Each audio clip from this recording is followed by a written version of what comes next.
Ever since I got together with Jumai, Ame relies on her captivating voice and the songs created by Jumai. Gradually, he gained some fame and was noticed by an entertainment company. She wanted to turn it into a superstar in the spotlight, and Ame agreed without hesitation.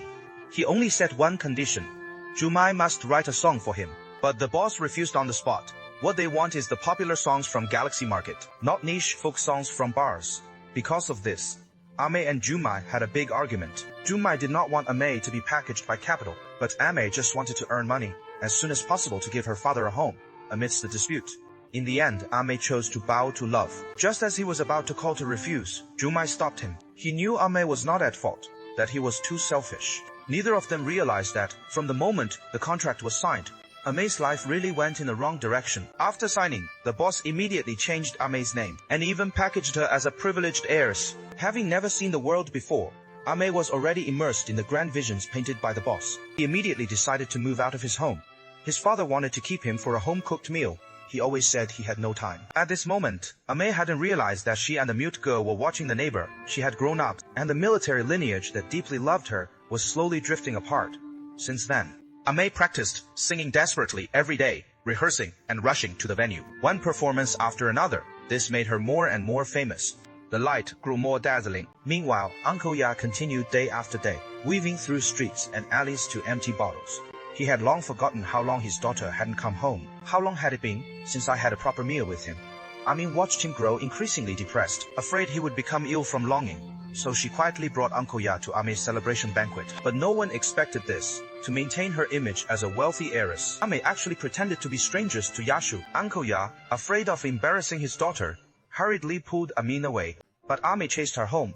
Amin, who had been detained for a long time, finally, he couldn't hold back and cursed loudly. Stop with that kind of tricks. Now say sorry. It is already too late. You're really scared now. Looking down on us, aren't you? Are you looking down on you, Amin? Please don't mess around. Okay. Hey, you say I'm messing around. Amy! These past few years, you've been talking about this one. I really don't look down on you. We're not just with you. Now you have a big personality. No, Amy? You're surprised for a bit.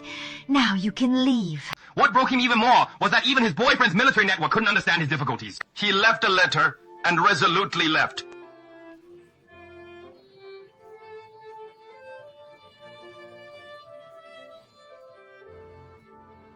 At that time, the clouds waned. Ame held the letter and broke down in tears.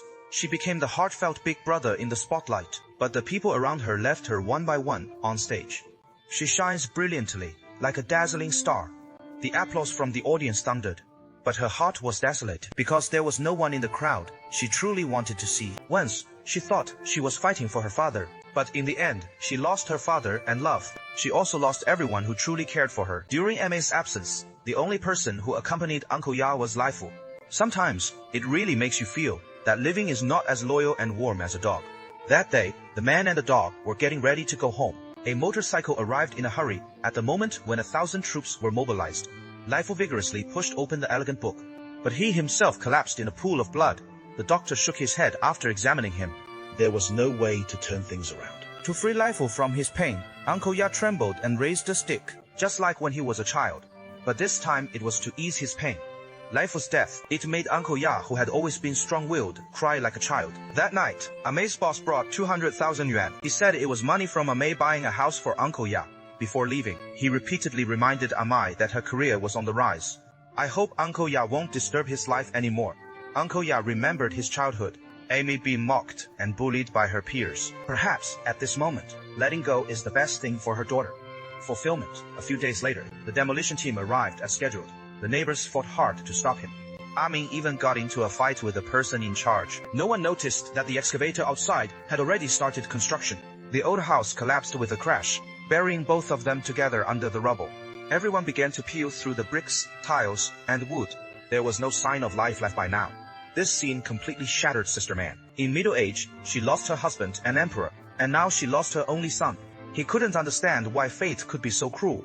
Let him taste all the sorrows and pains in this world. After the house was forcibly demolished, Yashu and Sister Man depended on each other for survival. Two lonely ones, they became each other's only comfort. Several months later, the meritorious official Anhui finally returned, but the home that once existed had long since become a ruin. She was busy with her career. All contact with home was cut off. He had no idea the mute had gone. Where is it? At that moment, a woman approached and asked if she was interested. Do you know where the people here moved or where they came from? People. It was none other than Jilan, who had abandoned Yashu back then. By then, Anhui had long since grown up. The two did not know each other and passed by each other. Anhui wanted to go find her father immediately, but was stopped by the boss. He told him to wait until the concert was over before talking. Meanwhile, the long-depressed military lineage encountered a chance encounter, sweeping through the way. I want to visit Uncle Ya. Just as he reached the door, he heard Uncle Ya playing his old horn. In an instant, inspiration burst forth. He rushed home and wrote the poem, lying down on the wheat with dry wine. He sent this song to Anhui. I hope he can sing for Uncle Ya at the concert. That night, Yashu waited in front of the TV. Watching her daughters pass on stage, scenes surged through her heart. Emotions surged. Unable to hold on any longer, he fainted on the spot. Mrs. Mann hurriedly rushed her to the hospital. She knew in her heart that Uncle Ya's days were numbered, and her last wish was to see Anhui one last time. Mansao ignored everything and rushed into the concert. The crowd shouted hoarsely. He told Amma to go to the hospital to see her father one last time, thinking she was crazy. By the time you arrive at the hospital, it is usually too late. Uncle Ya ultimately carries a heart full of worries and regrets, leaving this world forever.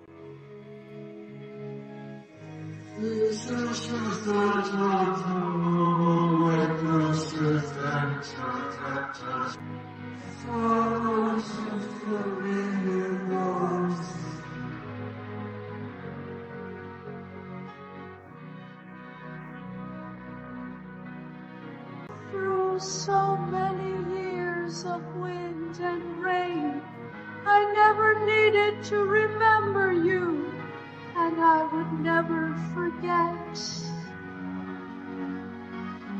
Where can there be no land? Where can there be no home?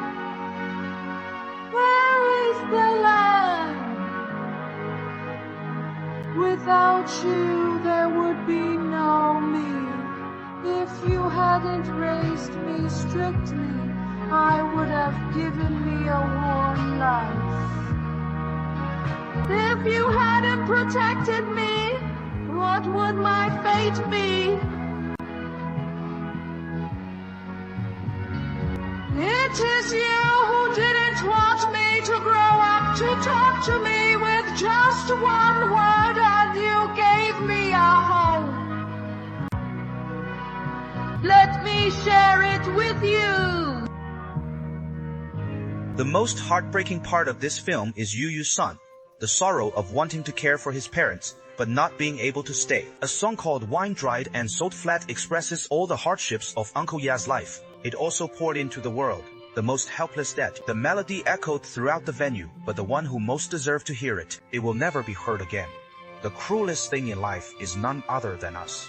Always thinking the future is long, yet forgetting that everything is unpredictable. When the meritorious subjects and common people want to fulfill their filial duties, the family is no longer at home, and the family has become a ruin. Ashu spent her whole life supporting her daughter, but Anhui learned through a lifetime of regrets that she truly understood what the most precious love is. This regret, spanning 40 years, still serves as a harsh reminder to us. Family affection is not about the future, but about the present moment. Not to mention Anhui, would our generation be like him? They always thought that once they earned enough money, they would spend time with their parents. Once you buy a big house in the city, so he brought them to enjoy the good fortune. But we have forgotten the most important thing. Time will pass. Parents grow old, waiting for us to finally be ready. They may already be unable to wait. Don't let waiting become a lifelong regret. Laugh early. Don't wait until the music ends and the crowd disperses before thinking of going home.